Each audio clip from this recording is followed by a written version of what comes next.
Hey guys, this is Luke with Hanson's Coaching Services. As promised, back with more content for you. Hesitant at saying podcast because I realize this is in so many different media forms that it's hard to pinpoint. I use this for podcasting, for YouTube videos, whatnot, so never quite sure what to call it, so we'll just stick with content. I know I have been working, I haven't been slacking off, contrary to popular belief, but working on some stuff with coaching athletes that we currently work with, and maybe doing some tweaks in our system there, and hopefully making it a better system for everybody. And that's part of the process, right? You learn and you evolve and you grow and you figure things out that you didn't quite know before. So one other thing I'm working on is I'm really excited about this actually, because it's going to allow a little bit of face-to-face time, but it's going to allow really whole new world of possibilities. But we're working on doing some live broadcasting. Not quite sure how we're going to do it, but knowing that we can do it is really cool. And it's pretty simple. Probably some of you have known with Google, you Google Hangouts, but they also have Google Hangouts on Air, which is a live broadcast, and we can have unlimited viewers because since Google owns YouTube, they've partnered up, and we can actually embed the video on our webpage on hansonscoachingservices.com. So got to figure out the details, but we know we can do it, and we know we can make it really cool for people who we coach already or who are members of the Hanson's training supplements on our site. I think we'll be able to do some cool stuff with you guys, and then also make it available to, let's say we did a Boston Marathon clinic and you just want to do a one-time thing. I think we can set it up where we can do a one-time event, and we can get you guys like a small free trial of the supplements pages, and included in that would obviously be the presentation that we would do. And you do a one-time thing if you want, and then hopefully you like it and sign up for more. So really excited about that. Corey and I think we're gonna try doing a trial run here in next week, first part of August, and we'll see how it goes. We'll try to work out some kinks, and then maybe we can do something for you folks running fall marathons, which would be pretty cool. So one last thing I wanted to sell you on before we got into the injury stuff was, if you're not already, please sign up for our email updates. Just go to hansonscoachingservices.com. It's in the upper right corner of the website. Sign up.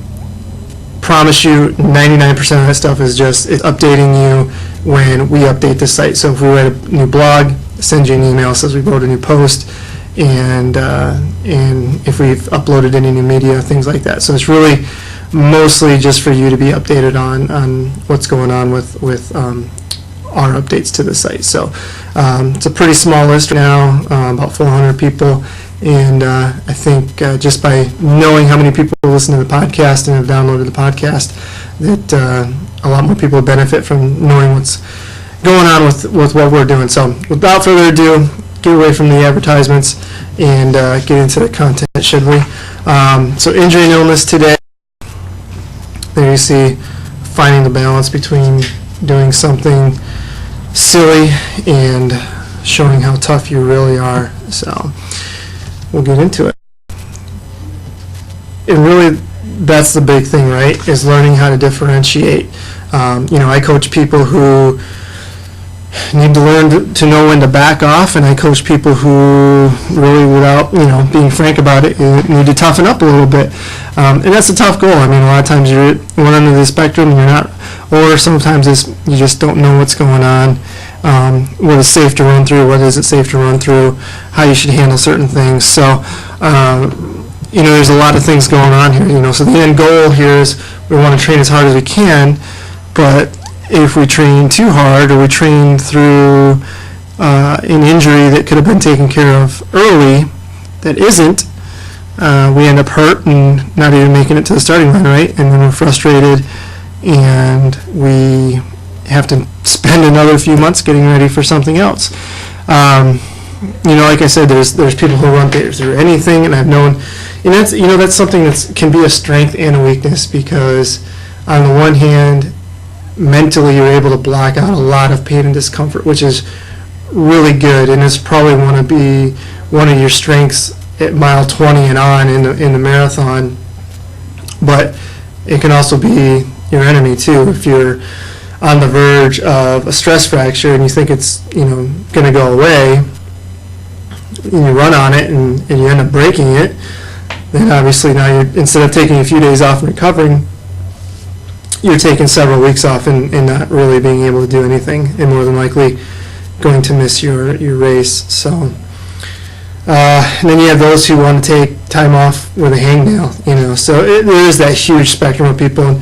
I joke around a little bit with it, and more people than not are somewhere in the middle there. And what we're going to really talk about is knowing what is safe to run through and what isn't, and really just give you some advice on making some quality decisions. So, my basic philosophy is and a lot of people are surprised when I tell them, don't take time off, just keep running. But time off isn't going to do anything. So you go in, you see your general practitioner, and they say, take 2 weeks off. Well, okay, that's great, but you take that 2 weeks off and you come back, you didn't do anything to treat the problem. You only relieved the symptoms, right? You waited till the pain went away, and then you were able to run again.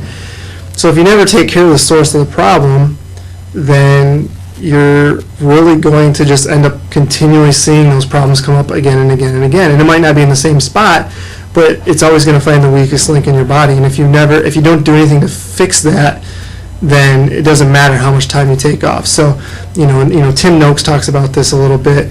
It's a more and more popular theory, but taking time off isn't the automatic answer. It's if you're treating the source of the problem, then eventually the symptoms are going to go away. So you just have to find that point where you can still do an activity and not cause any more damage. So you're not either just treading water or regressing. You're able to maintain a little bit of fitness and improve the injury situation at the same time.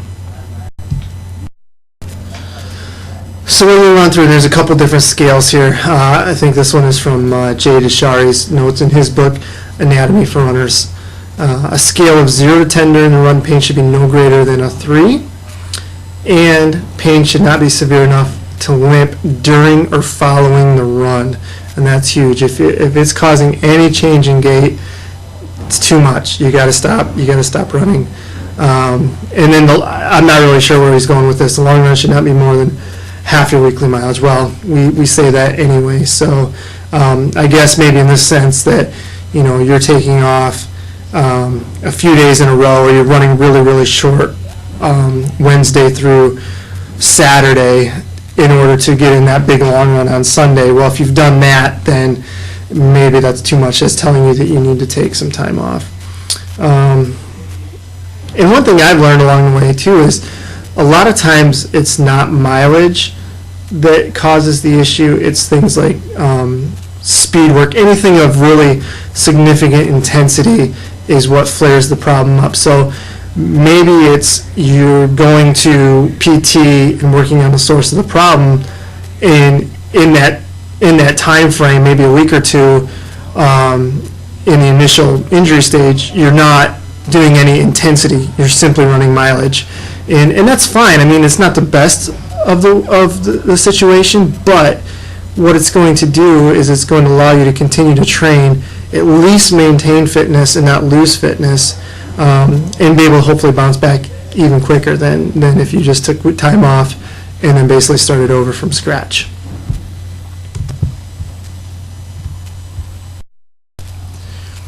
Okay, and then Bruce Wilkes' injury scale, which is something I really found interesting. I really like. If you can, and you're interested in these types of things, his book is the Running Injury Recovery Program, and it's interesting stuff, and I've heard him talk a time or two, and I'm reading his book now and using it for resource. But he's a pretty no-nonsense guy, and I like that. He's just going to tell you how it is, and I definitely appreciate that. Definitely doesn't sugarcoat anything, but he's got kind of a scale here of progressing injury. So stage 1 is pain while running, which is unfamiliar, disconcerting pain during running that stops after running. Okay, so the thing to stress here is find the cause right away and minimize the issue. So let's say you have hip flexor tightness and the source is from glute strength. Okay, so start focusing on glute strength right away. You probably will get away with not, this might not advance very much further. It might only go up to a stage 2 and not go any further because you're working on the issue. However, if stride is altered, then it's more severe. So then it's just not a simple issue of finding the symptom. Then it's more some proactive things going on there, really finding out, making sure you're stretching and you're doing all those things. Stage 2, muscle soreness is normal. However, prolonged and unusual pain is not. And that's kind of the thing, differentiating between soreness and pain. If pain is there after the run, you need to get in self-management right away.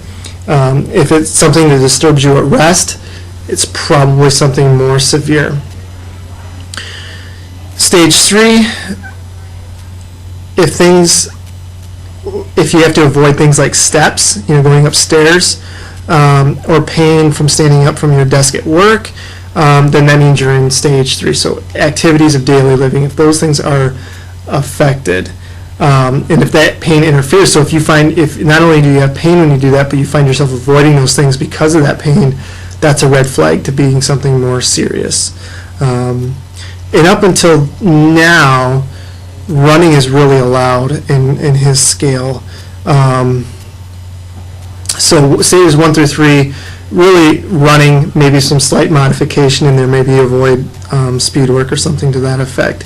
Stage 4, anytime you have to use something for pain or inflammation, so Advil, ibuprofen, those types of things. That means you're masking the severity of the injury, right? You're hiding those symptoms. So stop running until medication is cleared and then reassess where you're at. And he's a big advocate of not running on any type of anti-inflammatory or pain medication. Basically, in his book, he talks about how if you're on if you have to take medication to run and you refuse to stop taking it while you're injured, he will not treat you. So he's pretty hardcore about it, and it's definitely something that you have to be serious about.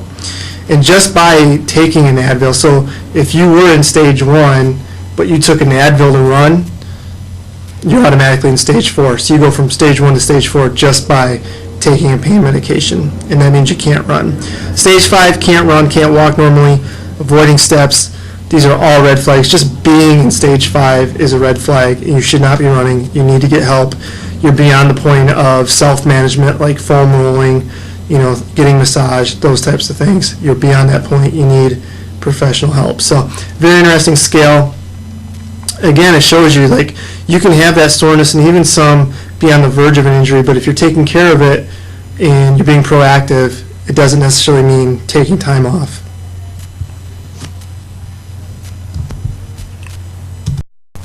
Okay, so Coach Corey, some of you have probably read this blog post, and you can find it.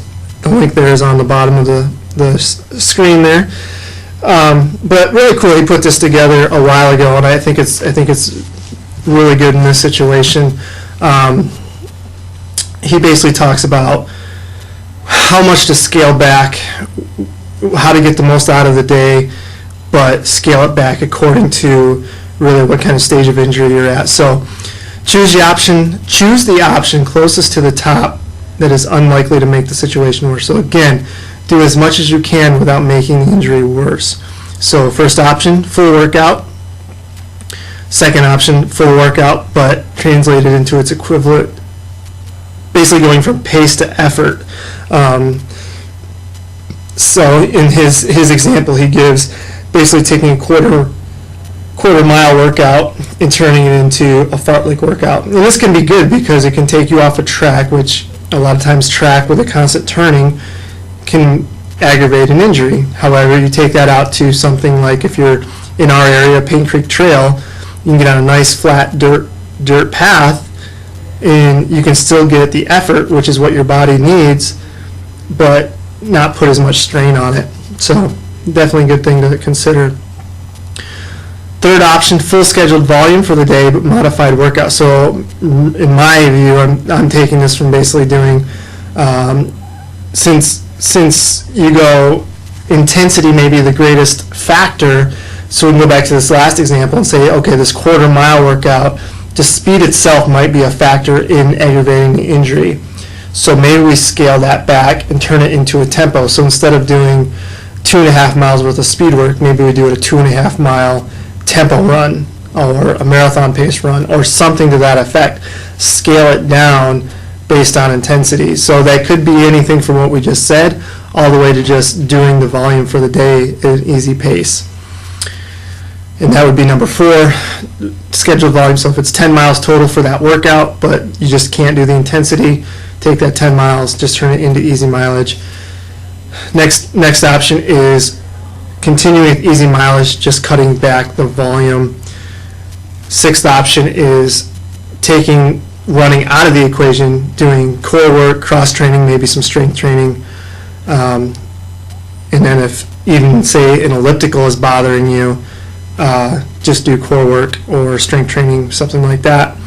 And if things are really bad, which to me is either you've got a stress fracture or you're really, really sick, just rest. And so you can see there, you can scale them back and really still get a lot out of the day and still enhance recovery. So I think that's really, really key. And if you take anything away from this today, I think that's what I really would like you to take away, is that you can modify the day, and you can do this for 1 week, 2 weeks, 3, 4 weeks, and really still maintain a high level of fitness. And this will come into play coming up soon. Like, we're recording this, it's the last week of July.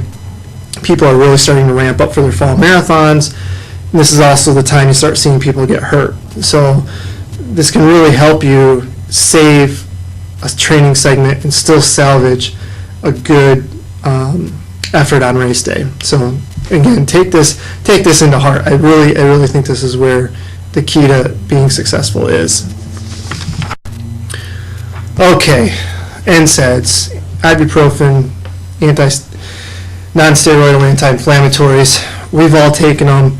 I remember there was a time where I got through training segments on this stuff, and probably not the smartest thing for me, but you know, when you're 22, 23 years old, and conference championships are the most important thing in the world, then you kind of do silly things once in a while. But I think you're seeing more and more talk about NSAIDs. You know, Bruce Wilk talks about it in depth. You know, he's, like I said, he's a big proponent of not taking NSAIDs. Everything has a time and a place, but it's something that you really have to be serious about. And I think the big thing is it's an over-the-counter medication, so we tend to think that we could basically take as much as we want and we're not going to have any side effects or things like that, and that's just not true. I mean, if you remember guys like Alonzo Mourning in the NBA, you know, the guy had to have a kidney transplant because he was on, I think it was Advil or Aleve or something like that, after he got his knee scoped. You know, he had a knee injury, got it scoped, was on this stuff, and boom, just overloaded his system, and, you know, basically, you know, had to scale way back on his NBA career, and he was one of the best centers in the league at that time. So you gotta, you know, it can happen, you know, and it doesn't have to be a kind of an abuse situation. Things here, you know, you gotta remember, it's only gonna mask the pain, and when you mask the pain, you tend to make yourself go harder than what the body's ready to. And if you do that, then your body's trying to tell you something's wrong, and you're covering up those signals to train hard.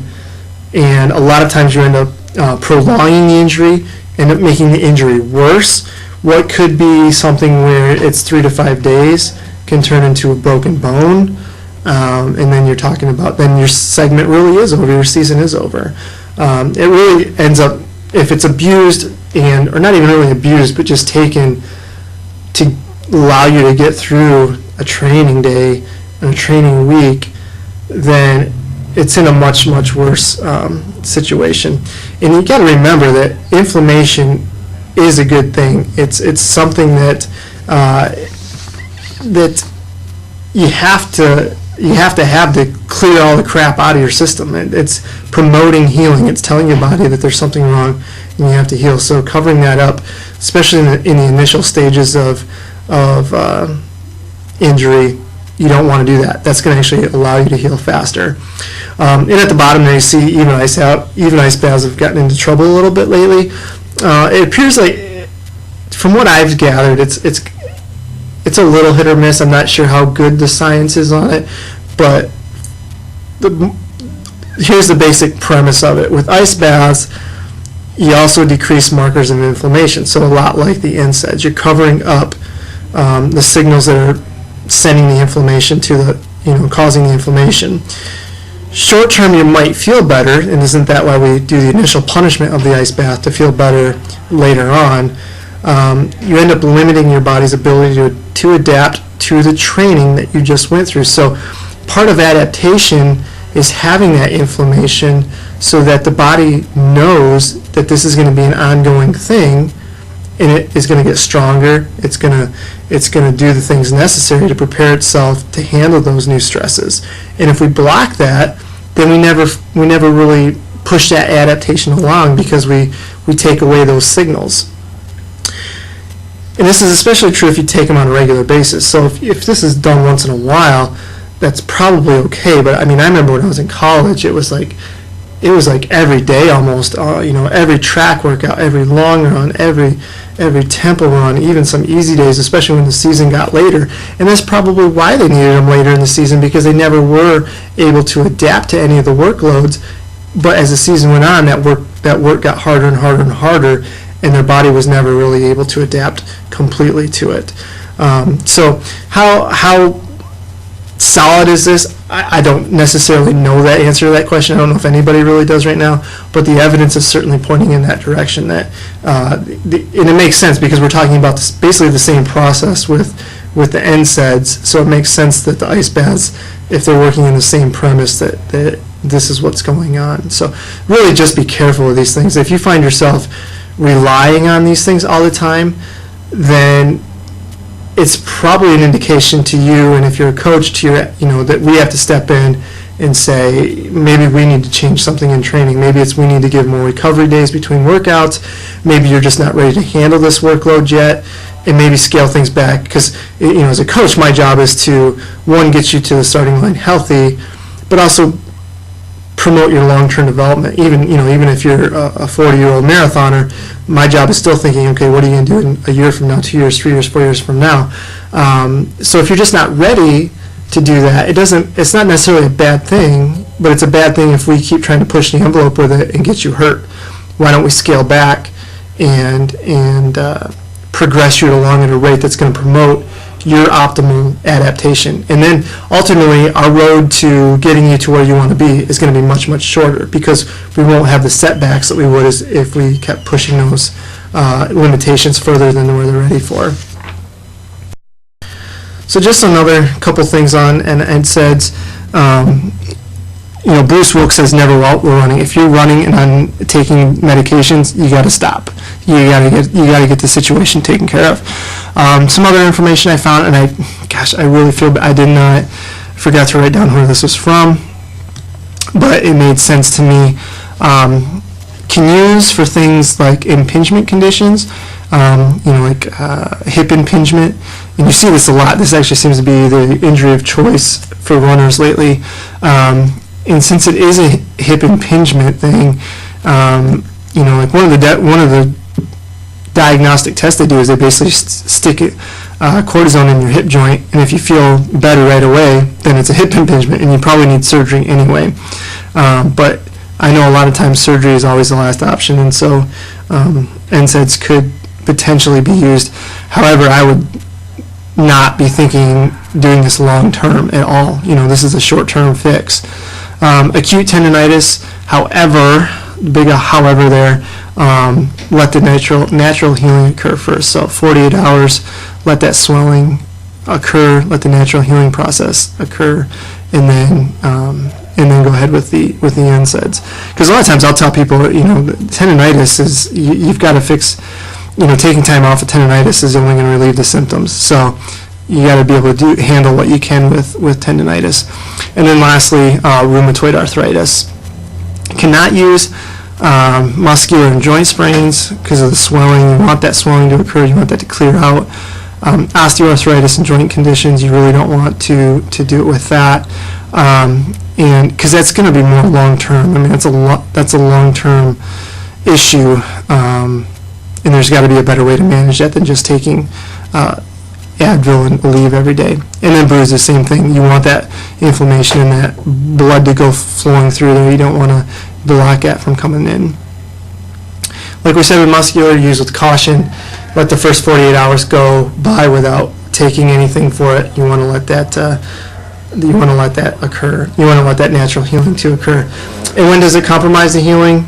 Chronic tendonitis and fractures. It's really not going to do anything. It's going to actually make it longer to heal, and especially with broken bones. It's pretty evident that it will take longer for fractures to heal if you are taking that NSAIDs. And we're a lot more likely to do something and try running on it before it's ready because we've just masked the pain.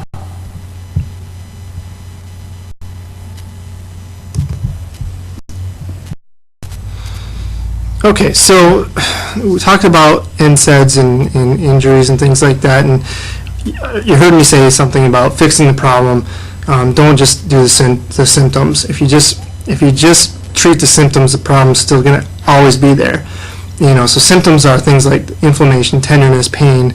The overpronation, tight hamstrings, and glutes are problems. So know what the problems are, not just treating the symptoms.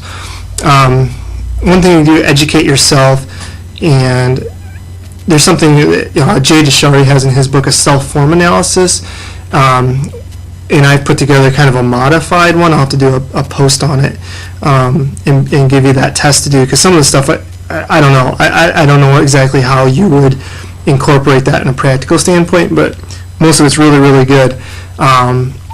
Or have a form analysis done by a physical therapist. That should be a physical therapist or a sports medicine person.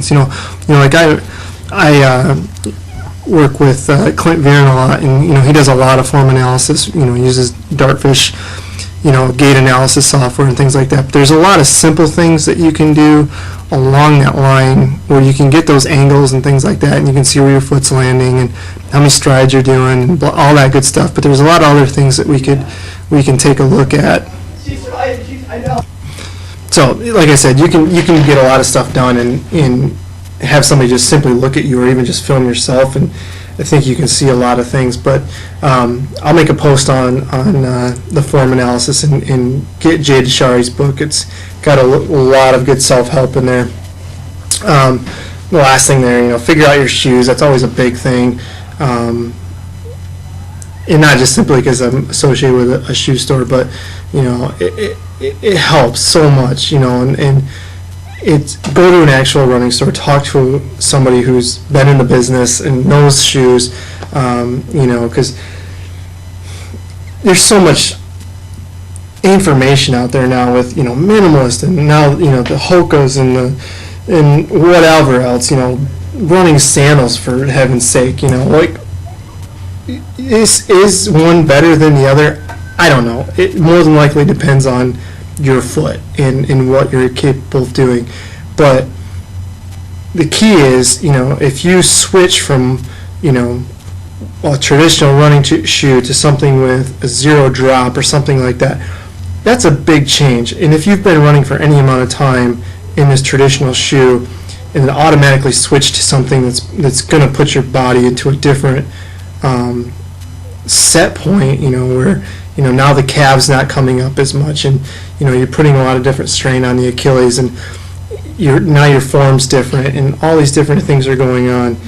What's the transition time for that? A lot of people will try to do, go 0 to 60 in 2 weeks, when they really need to give themselves several months of transitioning away from what they have done to what they want to do now, and that's key. I mean, it might be better for you to switch things up, but you need to know what exactly that entails, and not just do it without any guidance on there. So that's my little soapbox on the shoes.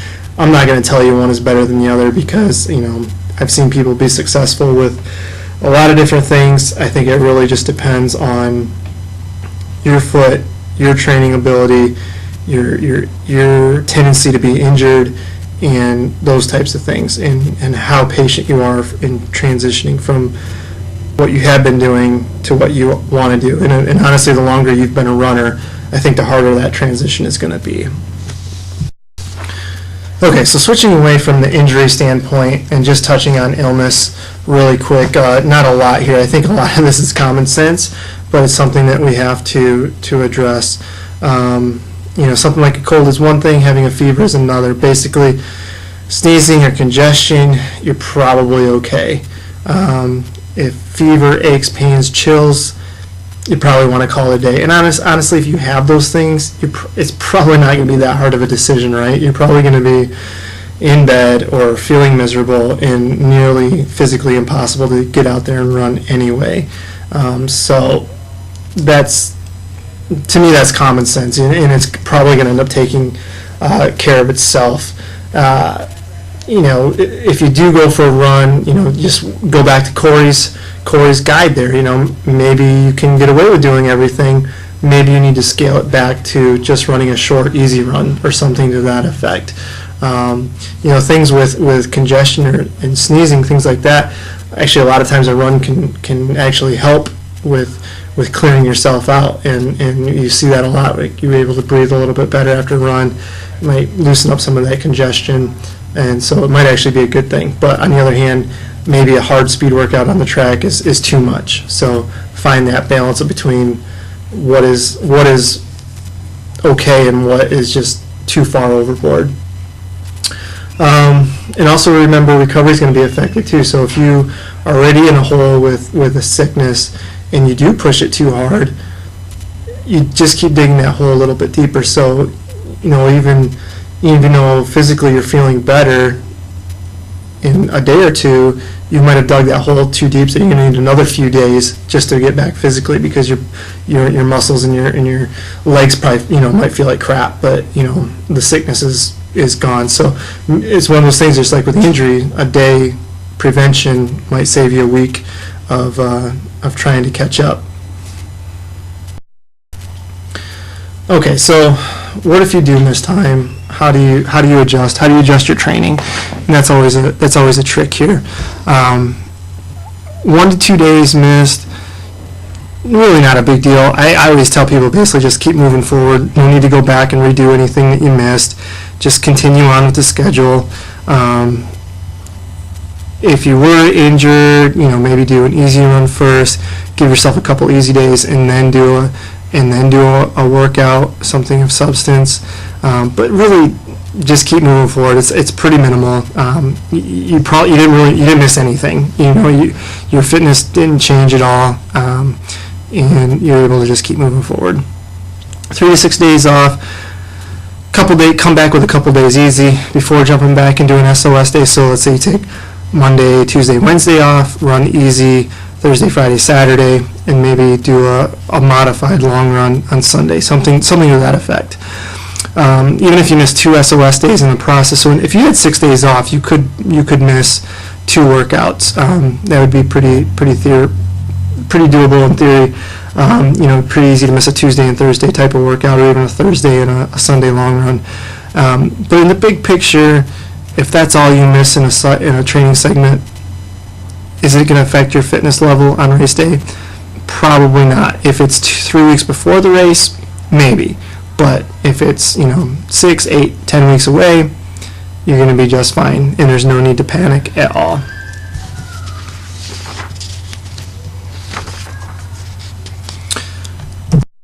So now we start getting into where things can get in the gray area. 7 to 10 days. That's tough. That's a tough call. It really is. By now, if you miss that window there, you probably lose a little bit of fitness. Although you're probably going to feel worse than you really are. You might come back after a week off and feel like you haven't run in months, but physiologically, you'll bounce back pretty quick. Biggest factor is the timing, really. Like I said, we're doing this last week of July. You still have, 10, 11 weeks till Chicago. All the major marathons are down the road. Plenty of time to bounce back. To me, I don't think at that point you would really have to adjust a goal very much. If it were within 2 months, more importantly, probably within 6 weeks, then you've got to adjust goals. I think that's, you are going to miss. It's going to take you miss a week. Takes you a week to get back to doing any workouts, and then those workouts are probably not going to feel very good. They might have to be a little bit shorter. You're going to have to adjust some things. So, you might have to adjust that goal by 1%, 2%, if you're, and this can make or break a cycle for you too. So if you get sick or hurt a week or 4 weeks out from, your big marathon, and you need to try to qualify for Boston, and it was going to be a pretty big step forward for you performance-wise to qualify for Boston. Now it might take a Herculean effort to get to that qualifier. So that's something you're going to have to think about. Is it worth going out there and seeing maybe or maybe not if you hit it? And that's a judgment call.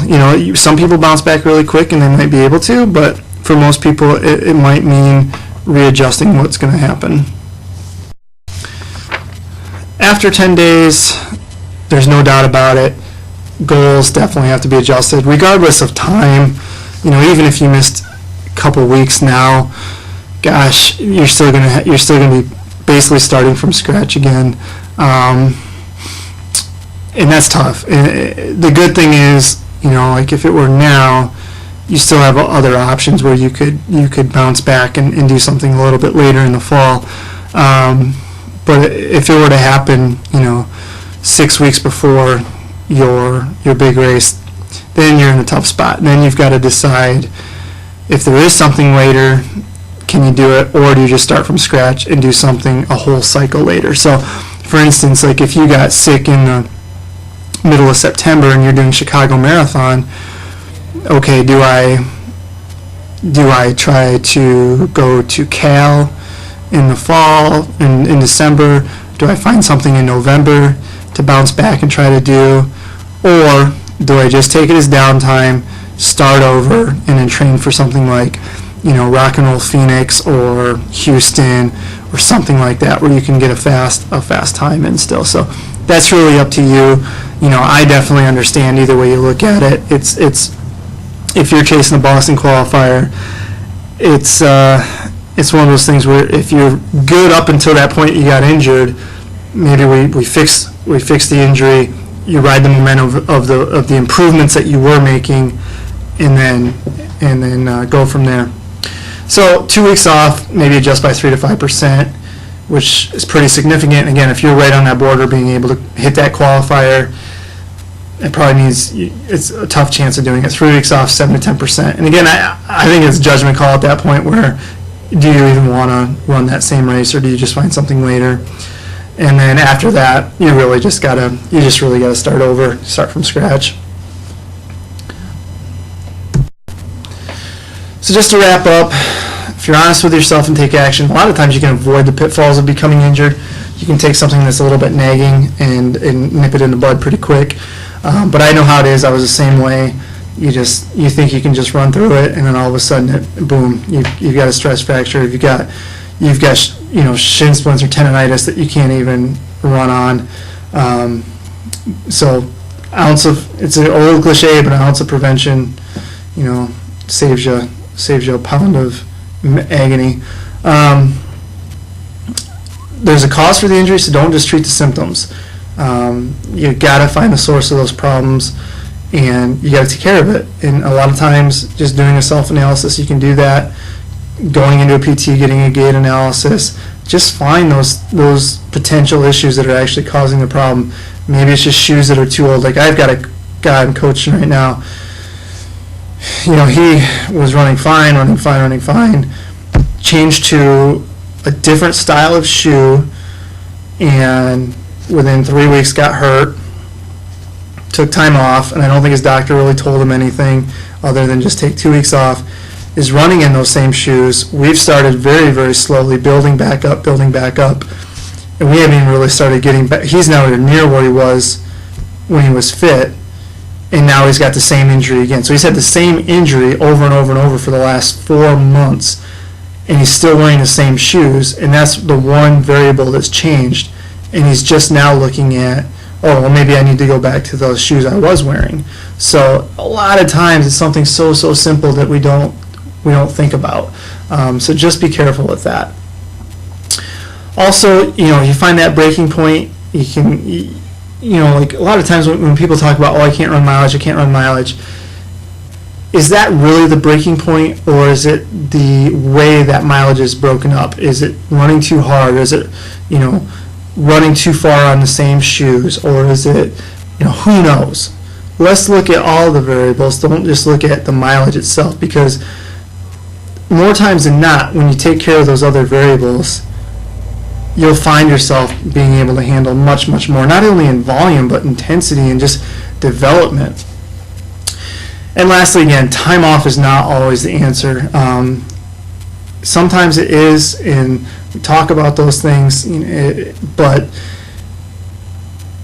taking 2 weeks off has got to be the old way of looking at things. It's not the answer. It's simply allowing your body to recover from the injury, but what caused the injury is still going to be there. We have to go back and look and see what's causing the injury. And a lot of times when we do that, we can just scale back what we're doing as far as running and fix the problem at the same time, and not necessarily advance our fitness a whole lot, but maintaining our fitness is still a lot better than just losing fitness and losing a lot of time. It could literally make or break what you're able to do at your goal race, and that is so key, because being able to scale back and fix the injury could mean not losing any overall fitness, whereas being forced to take time off and fix the problem, or taking time off, not fix the problem, come back,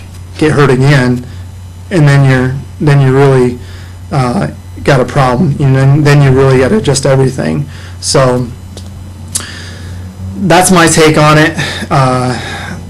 That's how I approach it with my athletes, and that's how I approach it with myself now. And I've definitely become more diligent with finding the source of the problems, not only for myself but also for my athletes. And it's definitely helped a great deal with keeping people on the road. And with that, I thank you for listening. Again, please sign up for the email updates, and stay tuned with the blog posts, and we'll see about getting those webinars going. I'm definitely excited for that. So thanks for listening, everybody, and we'll be around.